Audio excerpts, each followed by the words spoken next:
agoniser, on vous dit wallahi que lorsque l'ange vient, il y a subhanallah tout un rituel qui se prépare. Et on vient, on attend avec un linceul. Et il y a une âme qui est là, l'âme de cette personne qui est par exemple mourante. Et on va la sortir de ce corps. De quelle manière? Certains savants ont donné comme explication, ils ont dit prenez par exemple, prenez de la laine, prenez une motte de laine, et vous prenez un hameçon. Vous savez c'est quoi un hameçon pour la pêche? C'est un petit crochet. Tu fais rentrer donc ce crochet, cet hameçon, dans la motte de laine, et puis tu tires l'hameçon. Qu'est-ce qu'il fait? Est-ce qu'il sort comme du beurre? Abadan, wallah, il déchire la laine. Et même quand tu le sors encore plus, tu as un tas de fils de laine qui tirent. C'est comme s'il y a un genre de combat. La laine tire et l'hameçon tire avec. Et prenez par exemple, c'est un exemple, hein, prenez du beurre président. Hein, très connu, j'ai vu ici apparemment on dépose beaucoup de beurre président. Prenez un paquet de beurre et prenez justement ce même hameçon et mettez-le dans le beurre et sortez-le. Comment il sort? Ça a du sang à l'heure. Il glisse même. C'est vrai ou pas? Eh bien, ce sont deux images. Attention, je vous ai donné des images très belles. Hein, beurre président, hameçon, la laine. Au moment de la mort, il n'y a pas de beurre président. Tu seras beurré après, mais pas, ne pense pas que ça va se passer de la manière où tu mets l'hameçon, tu sors. Non, non, c'est encore plus grave. Parce que c'est quelque chose qui est du domaine de l'inconnu et wallahi, personne d'entre nous ne peut répondre à cette question de manière vraiment à 100% commencée. Pourquoi? Parce que comme vous savez, le mort ne revient pas pour nous dire voilà, ben les gars, vous savez, lorsqu'on a tiré, c'était comme ça, il y a telle douleur et pas mal là, et ça tire là, et ça fait là. Non. Tout ce qu'on sait, c'est que le prophète sallallahu alayhi wa sallam vous dit qu'il y a d'office une douleur. Ça ne passe pas simplement.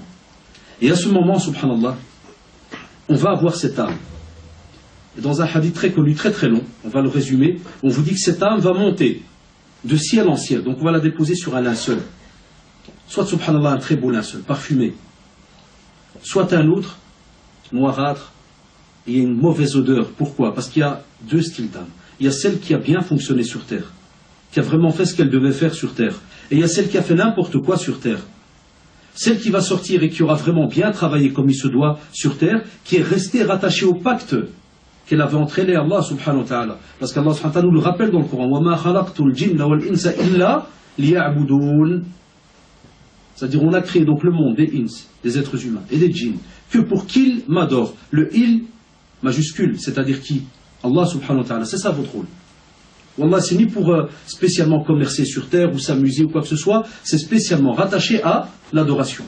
Et l'adoration sur toutes ses formes, comme disent les savants, c'est tout acte que tu fais qui plaît à Allah subhanahu wa ta'ala et qui a une trace dans le Coran et la sunna. Quelque chose qui n'a pas d'interdiction ou dès que tu fais quelque chose qui plaît à Allah subhanahu wa ta'ala et qu'il n'y a pas, alhamdulillah, d'acte qui est répréhensible ou haram ou autre, alhamdulillah, tu le fais pour Allah subhanahu wa ta'ala et tu espères en être récompensé. On revient à cette âme. Et on te dit alors à ce moment-là qu'on va la prendre. On va commencer par celle qui est bien. On va la déposer donc sur ce linceul parfumé. Et elle va monter de ciel en ciel. Les anges donc vont demander la permission de ciel en ciel. Et chaque fois qu'on va arriver à un ciel, ceux qui tiennent les portes, les gardiens de cette porte, vont dire c'est qui? Qui est là? On va même dire quelle est cette âme qui sent bon. On va répondre, on va dire, c'est l'âme de un tel, fils d'un tel. C'est l'âme d'un tel, fils d'un tel, et comme on dit dans la tradition, il va être aussi cité par ses meilleurs noms. On va dire, c'est l'âme de, par exemple, Muhammad ibn Abdullah as-Siddiq. Pourquoi? Parce qu'il était connu entre les frères qu'il était donc quelqu'un de véridique. On va lui dire donc de devenir en quelque sorte de tout ce qu'il faisait de bien sur terre, tout ce qui faisait que les actes qu'il était en train de faire sur terre, ou alhamdoulilah, les gens, même quand ils parlaient de lui, ils le citaient en bien, en positif, même pour la sœur. On va dire c'est l'âme de Fatima, fils de ou bien fille de Aïcha al-Mukhlisa. Lorsqu'elle travaillait, lorsqu'elle était sur terre, lorsqu'elle faisait chaque chose, wallah, elle était connue chez ceux qui étaient autour d'elle comme quelqu'un qui faisait les choses avec sincérité pour Allah subhanahu wa ta'ala. Donc ce n'est pas négligeable aujourd'hui, alhamdulillah, d'être quelqu'un qui est connu et réputé dans un domaine bien précis, qui puisait dans le domaine des caractères.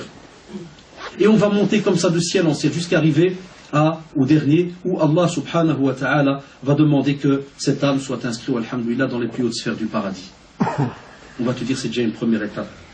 Revenons chez la noirâtre. Quand tu lis le hadith en arabe, c'est vrai qu'on te donne l'image d'une âme qui est comme, subhanallah, cramée, vraiment noirâtre, qui sent mauvais. Hatta wallah, quand elle va arriver à ce premier ciel, les anges vont être dégoûtés. On va dire, quelle est cette âme, muntina, qui sent mauvais? On va dire, c'est l'âme d'un tel, fils d'un tel. Wayudkaru, ça veut dire qu'on va citer ses noms les plus, et sa réputation, vraiment tout ce qui est le plus dégueulasse, entre guillemets. Tout ce qui est le plus négatif qu'il faisait. Soit le menteur, soit Abdel le voleur, ou Fatima la folle, ou quand on dit la folle, ça veut dire n'importe quoi, ou Jean le fou, même si t'es musulman ou pas, donc pas pour citer que des noms entre guillemets d'arabe, on a toutes les marques aujourd'hui, et on va vraiment citer le nom le plus dégueulasse qui lui était rattaché. C'est comme un témoignage déjà. Et il va monter comme ça de ciel en ciel, jusqu'à arriver au dernier, puis Allah subhanahu wa ta'ala va demander qu'il soit inscrit dans les plus basses sphères de l'enfer. Voilà, c'est ce qui nous attend. Chacun d'entre nous, wallah, il devra passer par ces stades-là. C'est pour cela que, regardez la clémence de cette religion, regardez la beauté de cette religion, c'est qu'Allah subhanahu wa ta'ala n'a pas gardé ces stades secrets. Il ne les a pas gardés secrets. Il vous les a mis entre les mains depuis minimum 1429 ans. Ils sont là, ils sont entre vos mains. C'est dans le Coran, c'est dans la sunna du prophète sallallahu alayhi wa sallam. C'est comme lorsqu'on te met une plaque 200 mètres avant un barrage, ou bien 200 mètres avant un radar. Si jamais tu passes le radar à 150 et tu es flashé, est-ce que tu vas dire que c'est injuste? Est-ce qu'on dit que c'est injuste? Abadan. Wallah, l'être humain, subhanallah, c'est très drôle. Il accepte même, il se dit, ah, j'aurais dû freiner, j'aurais dû faire ceci ou cela.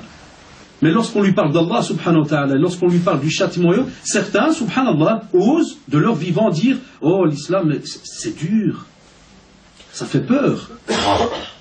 Oh là là, on parle d'agonie, on tire, on arrache, et cette âme qui monte. Allez, ce pauvre petit être humain, tout gentil, tout petit et tout, et qui était vraiment gentil sur terre, et oui.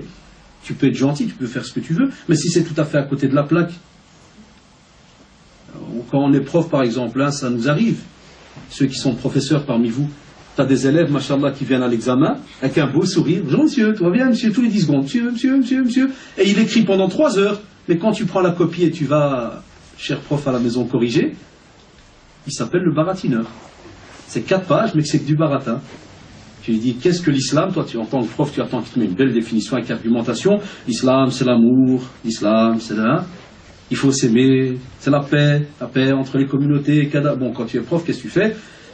Moi, tu lui dis, ben, je te remercie pour ton amour, ta fidélité et tout, mais 0 sur 0. Là, c'est simple. Et vous trouverez cela logique. Parce que tu sais que tu as fait n'importe quoi. Mais pour l'âme, c'est la même chose.